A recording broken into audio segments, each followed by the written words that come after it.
So thank you very much for joining me. Today I've got Claire with me. Clare is a research manager, and I'm going to ask Claire to explain a little bit about what that actually means. So what do you do with your job, Claire? Hi, thank you for having me.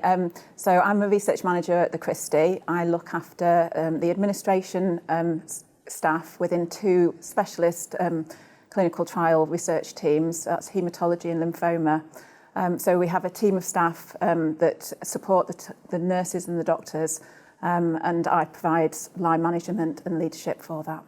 So you're not one of the medical staff, you're more on the admin side, is that fair? So admin and leadership? We are, yes. I mean, we work really, really closely with the doctors and the nurses, and we have meetings together and we're in the same offices. But no, we're totally administrative. Although we are looking at some hybrid roles, and we've just introduced some roles where some of our admin staff actually are learning clinical skills as well. So that's called a research practitioner role, which is brand new. We've had them for only probably about 2 or 3 years now, but it's a growing role. That sounds fabulous. It is. So what goes on in the sort of day-to-day side of the things that you're doing? What are you up to? My job, I think, is mostly about communication. I might be supporting the staff within my team. I might be talking to other internal staff across the Christie. I might be talking with external sponsors. So what we do is we run a portfolio of clinical trials so that we can provide options for patients where maybe the standard options aren't good enough, or maybe they're looking at new combinations, or maybe there aren't any options at all that have been found so far. And so we want to be able to provide patients with treatments that so that they can go on and have longer lives and better lives. And what does that communication look like and sound like? Meetings, emails, a lot of emails. We use a lot of Zoom and Teams calls now. I think since the pandemic, that has made communication actually a lot easier. You can talk to people around the world and actually see what they look like, which is nice, and it gets away from the emails a little bit. So you're dealing with lots of different people. You must be very organised.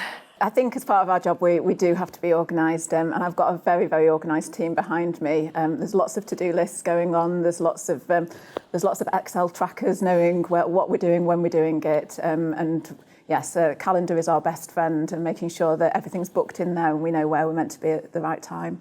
So how did you get into doing this? Why, what was it about research that got you here? I did a scientific degree, and I first went off working in pharmaceutical and biotech companies in more drug modelling. So the initial stages of testing drugs and finding whether a molecule is going to work. The problem with that is you never see the end result. The chemists make thousands or probably millions of different compounds, and you never see them come to fruition because they don't quite hit the right target, or they don't quite do what they're meant to do. And then I found out about working in research in a hospital in the NHS, which I'd never known about before. And you're then at the end stages of these drugs. You've got something that's really showing promise, and they're putting them into humans for the first time, but really giving people chances of new treatments. That's a really important thing as well to think about as well, is that you've got that whole spectrum of the stuff that goes on in the big pharmaceutical companies that are doing all that stuff.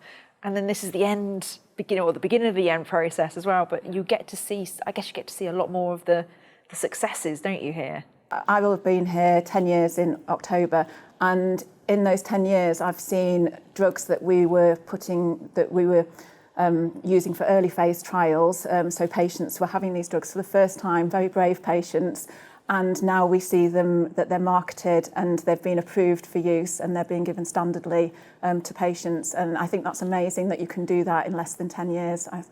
For someone who knows absolutely nothing about what goes on in research, what does your day or your week tend to look like? We run a portfolio of trials, so we might have trials that we're looking to bring to the Christie, so we might be discussing those with the sponsors about whether we've got the right facilities, whether the patients that come to the Christie will benefit from it. And we might have trials that are already open and patients are being recruited to those. Or we might have trials where the treatments have finished and the patients are in long-term follow-up. So there's lots of different aspects to the administration, depending on what stage the trial is at. And between the two teams that I run, we have about 150 trials that across those portfolios, which is a lot of work to be managing. And patients really are at the heart of everything when it comes to research and trials, aren't they? Absolutely. I mean, everything we do is to provide treatment options for patients. Sometimes being an administrative staff in a hospital, you might find that you don't really have that access to the patients, but we're really lucky in the teams. Our doctors and nurses allow us to sort of attend clinics, and we can sometimes sit in with the patients and explain what our job is to them as well, because sometimes we're a sort of a hidden part of that clinical trial process. And how important is that to you to get to see the patients? Oh, incredibly important. It's you need to know why you're doing this job.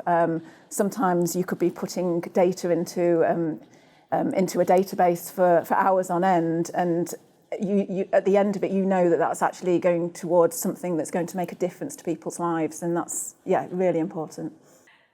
I think there's a lot of myths surrounding research and clinical trials, or a lot of people have these ideas of what it might be and what it might look like. If there was one kind of myth that you could bust at the moment, what would that be? So I think a lot of people don't realise how much work goes into making sure that clinical trials are safe.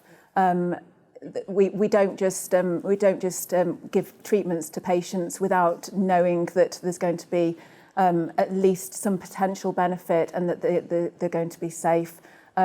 Some of the clinical trials, they are testing safety, but there's been a lot of work that's gone on behind that, and there's a lot of regulation, governance, ethical approvals that sponsors go through to get those treatments, so that actually we can provide them to patients. And I suppose as well, patients always have the opportunity to get in touch, and people are always around, aren't they? Communication, again, you said communication was one of the things that you deal with quite a bit.